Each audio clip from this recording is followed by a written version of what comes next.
Purihin ang Panginoon mga kapatid sa mga oras pong ito at tayo po muling makapag-aaral ng makabuluhang impormasyon na patungkol sa mga pangunahing lunas o tinatawag na first aid, no?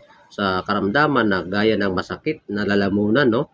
Ang sakit na lalamunan ay pagbabara o pamamaga nito na bunga ng tonsillitis, pharyngitis o laryngitis. Ang paggamot ng tubig, mayroon po tayong 4 na kapamaraanan.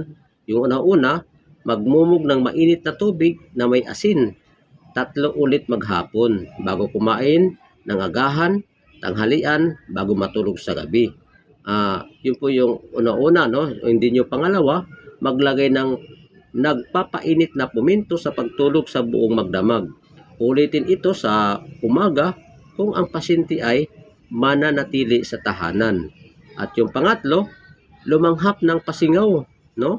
At 2 ulit maghapon, isa sa umaga, bago kumain, bago matulog sa gabi.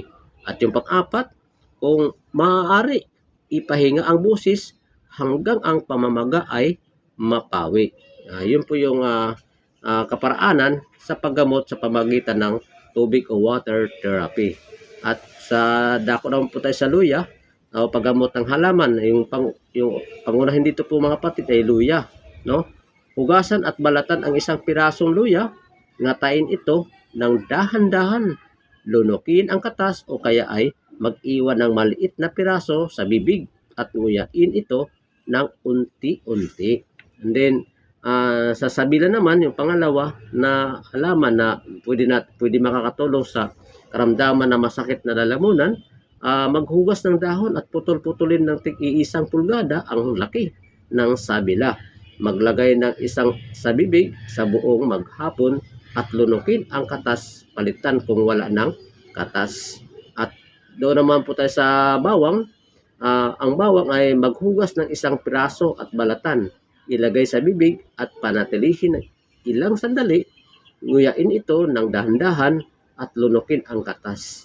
Yun po yung mga kapatid na ginagawa sa masakit na lalamunan, no? Naway ito ay makakatulong sa atin na sa ating pang-araw-araw na paggawa, na kung saan ay mayroon tayong ma-encounter na mga karamdaman ng ganito, ay makapagbahagi naman tayo ng mga ganitong impormasyon, no, na ating natutunan sa video ito. Maraming salamat mga kapatid at hanggang sa muli, salamat po sa Diyos.